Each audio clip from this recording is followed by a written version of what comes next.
ക്രിസ്തുവിൽ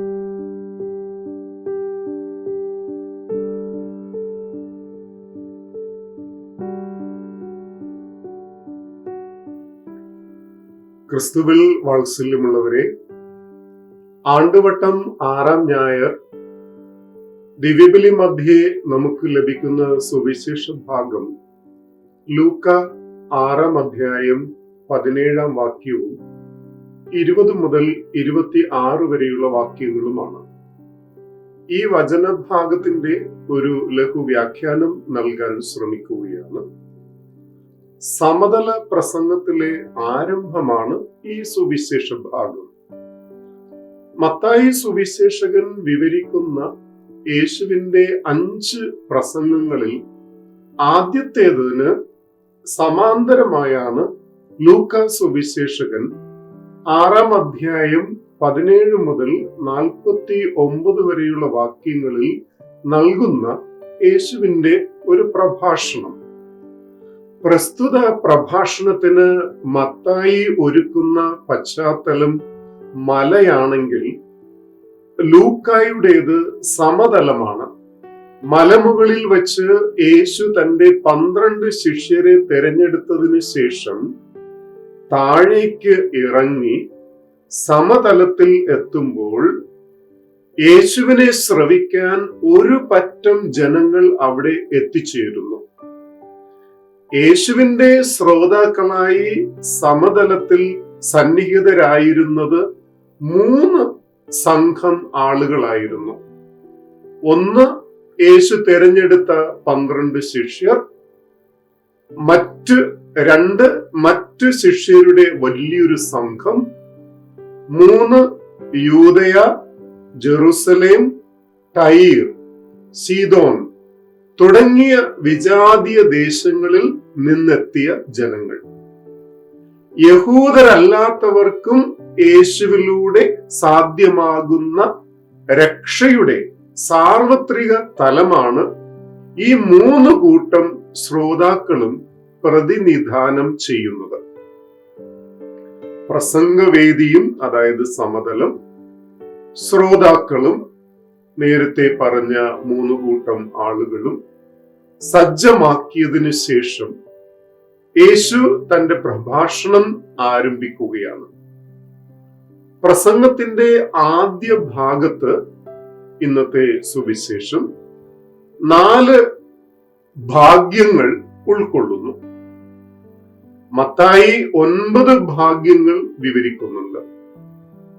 ഓരോ സൗഭാഗ്യവും സംബോധന ചെയ്യപ്പെടുന്നത് ഭാഗ്യവാന്മാർ എന്ന് പറഞ്ഞുകൊണ്ടാണ്. ബ്ലെസ്സഡ്. ദൈവത്തിൽ നിന്നും മനുഷ്യർക്ക് ലഭിക്കുന്ന അനുഗ്രഹത്തിന്റെയോ ആനുകൂല്യത്തിന്റെയോ ഫലമായി ഉണ്ടാകുന്ന അവസ്ഥയാണ് സൗഭാഗ്യം. ആദ്യ സൗഭാഗ്യം നൽകപ്പെടുന്നത് ദരിദ്രർക്കാണ്. ഇവിടെ ദരിദ്രർ എന്നതുകൊണ്ട് ഉദ്ദേശിക്കുന്നത് സാധുക്കളും അശക്തരുമായ പാവപ്പെട്ടവരെയാണ്. ഇവർക്കായി വാഗ്ദാനം ചെയ്യപ്പെടുന്നത് ദൈവരാജ്യമാണ്. ഇത് അർത്ഥമാക്കുന്നത് ദാരിദ്ര്യമല്ല അവരുടെ സൗഭാഗ്യത്തിന് കാരണം, മറിച്ച് അവർ ദൈവരാജ്യത്തിന് പ്രത്യേകമായി അവകാശികളായി തീരുന്നു എന്നതാണ് അവരുടെ സൗഭാഗ്യം.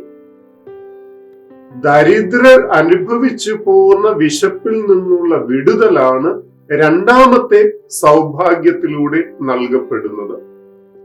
വിശപ്പനുഭവിക്കുന്ന ദരിദ്രർ ദൈവത്താൽ തൃപ്തരാക്കപ്പെടും എന്ന വാഗ്ദാനമാണ് ഇവിടെ ലഭിക്കുന്നത്. യേശുവിലൂടെ സംജാതമാകുന്ന ദൈവരാജ്യം വിശക്കുന്നവരുടെ ദുരിത അവസ്ഥയ്ക്ക് മാറ്റം വരുത്തുന്നു എന്നാണ് ഈ സുവിശേഷ ഭാഗത്തിന്റെ അന്തരാർത്ഥം. വേദനിക്കുന്നവർക്കും വിലപിക്കുന്നവർക്കും നൽകപ്പെടുന്ന 3ാമത്തെ സൗഭാഗ്യമാണ്. ക്രിസ്തു വിശ്വാസികളായി എന്നതിന്റെ പേരിൽ നേരിടേണ്ടി വരുന്ന മർദ്ദനത്തിന്റെയും പീഡനത്തിന്റെയും ഫലമാകാം അവരുടെ വേദനയ്ക്കും വിലാപത്തിനും അടിസ്ഥാനം. ഇപ്രകാരം കരച്ചിലിന് വിധേയമായവർ ചിരിയുടെ അനുഭവത്തിലേക്ക് നയിക്കപ്പെടുന്ന വാഗ്ദാനം മനുഷ്യ ജീവിതത്തിലേക്ക് ക്രിസ്തുയുഗം കൊണ്ടുവരുന്ന ആശ്വാസത്തിന്റെയും ആനന്ദത്തിന്റെയും സൂചനയാണ്. യേശു നിമിത്തം പീഡിപ്പിക്കപ്പെടുന്നവർക്കായി നൽകപ്പെടുന്നതാണ് നാലാമത്തെ സൗഭാഗ്യം. യേശുവിൽ വിശ്വസിക്കുക വഴി വിശ്വാസ സമൂഹം ദ്വേഷിക്കപ്പെടുകയും അവഹേളിക്കപ്പെടുകയും ചെയ്യുന്നു. സിനഗോഗുകളിൽ നിന്ന് അവർ പുറത്താക്കപ്പെടുകയും ചെയ്യുന്നു. ഇപ്രകാരം തിരസ്കരിക്കപ്പെടുന്നവർക്ക് ആനന്ദവും ആഘോഷവും ഉണ്ടാകുമെന്ന് ഇവിടെ വാഗ്ദാനം ചെയ്യപ്പെടുകയാണ്.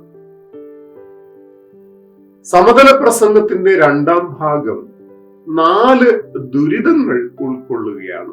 ഇന്നത്തെ സുവിശേഷത്തിന്റെ രണ്ടാം ഭാഗം മേൽ വിവരിച്ച സൗഭാഗ്യങ്ങൾക്ക് നേർ വിപരീതമാണ് ഈ ദുരിതങ്ങൾ.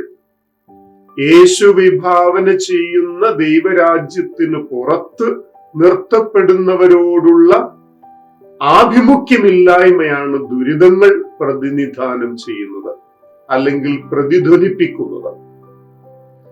ഒന്നാമത്തെ ദുരിതം സംബോധന ചെയ്യപ്പെടുന്നത് സമ്പന്നരുടെ നേർക്കാണ്.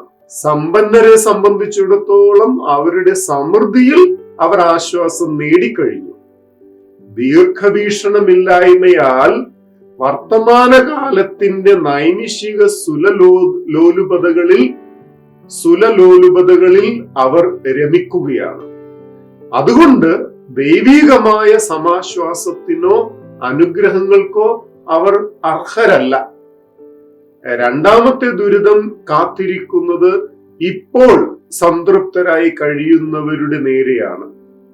എപ്പോഴും തിന്നും കുടിച്ചും തൃപ്തരായി നടക്കുന്നവർക്ക് വലിയ തിരിച്ചടി ഉണ്ടാകുമെന്ന് മുന്നറിയിപ്പ് ഇവിടെ നൽകപ്പെടുകയാണ്. അവർ ഉടൻ തന്നെ വിശപ്പിന്റെ കാഠിന്യം അനുഭവിക്കും. സമ്പന്നർ വളരെ വേഗം നേരിടേണ്ടി വരുന്ന സാമ്പത്തിക വിപ്ലവത്തിന്റെ മാറ്റുലി മറിയത്തിന്റെ സ്തോത്രഗീതത്തിലൂടെ ലൂക്ക മുൻകൂട്ടി നൽകിയിട്ടുണ്ട്. മൂന്നാമത്തെ ദുരിതം ആർത്ത് ചിരിക്കുന്നവർക്ക് നേരെയാണ്. ഇവിടെ ചിരി ഒരിക്കലും അതിൽ തന്നെ ഒരു തിന്മയുടെ സൂചകമല്ല. എന്നാൽ അഹങ്കാരത്തിന്റെയും നിഗളത്തിന്റെയും അനന്തര ഫലമായി ചിലരിൽ സൃഷ്ടിക്കപ്പെടുന്ന ഒരു വെറുപ്പിന്റെ അടയാളമാണ് ഇത്. ഇക്കൂട്ടർക്കാണ് ചിരിയുടെ അവസ്ഥാന്തരമുണ്ടാകാൻ പോകുന്നത്. ഇവരുടെ ചിരി വിലാപത്തിലേക്കും ദുരിതത്തിലേക്കും വഴിമാറുന്നു. അവസാനത്തെ ദുരിതം ജീവിതത്തിന്റെ മൗഢ്യത ആഘോഷിക്കുന്നവർക്കെതിരെയാണ്. ദുരഭിമാനത്തിന്റെയും അനർഹമായ പ്രശംസകൾ ഏതു വിധേനയും കരസ്ഥമാക്കാൻ ശ്രമിക്കുന്നവരെയും ഉദ്ദേശിച്ചിട്ടുള്ളതാണ് ഈ ദുരിതം. ഇത്തരക്കാരെ കാത്തിരിക്കുന്ന ദുർവിധി ഇസ്രായേലിലെ വ്യാജ പ്രവാചകന്മാർ നേരിടേണ്ടി വന്നത് തന്നെയാണ്. ഉദാഹരണം ജെറമിയ 5:31. ഇസ്രായേലിലെ കള്ളനാണയങ്ങളായ, അതായത് ആത്മാർത്ഥതയില്ലാത്ത ഒരു വിഭാഗത്തിന്റെ മൗഢ്യ ആദരവാണ് വ്യാജ പ്രവാചകന്മാർക്ക് പാരിതോഷികമായി ലഭിച്ചത്. ഇത്തരം വ്യാജ പ്രവാചകന്മാർക്ക് സത്യദൈവത്തിന്റെ മുമ്പിൽ സ്ഥാനം ലഭിക്കാതെ പോയി. പ്രിയമുള്ളവരെ, സാമൂഹിക ജീവിതത്തിലെ മനോഭാവങ്ങളിലും ബന്ധങ്ങളിലും സമൂല പരിവർത്തനം ഉണ്ടാകണമെന്നാണ് സുവിശേഷ ഭാഗ്യങ്ങളും ദുരിതങ്ങളും നമ്മെ ആഹ്വാനം ചെയ്യുന്നത്. ദൈവശക്തിയിലുള്ള ഉറച്ച ശരണത്തോടും തുറവിയോടും ജീവിക്കുവാൻ നാം ക്ഷണിക്കപ്പെടുന്നു. ജീവനും മരണവും അനുഗ്രഹവും ശാപവും ഞാൻ നിന്റെ മുൻപിൽ വച്ചിരിക്കുന്നു. നീയും നിന്റെ സന്തതികളും ജീവിക്കേണ്ടതിന് ജീവൻ തിരഞ്ഞെടുക്കുക. നിയമാവർത്തനം 30:15-19 വരെ.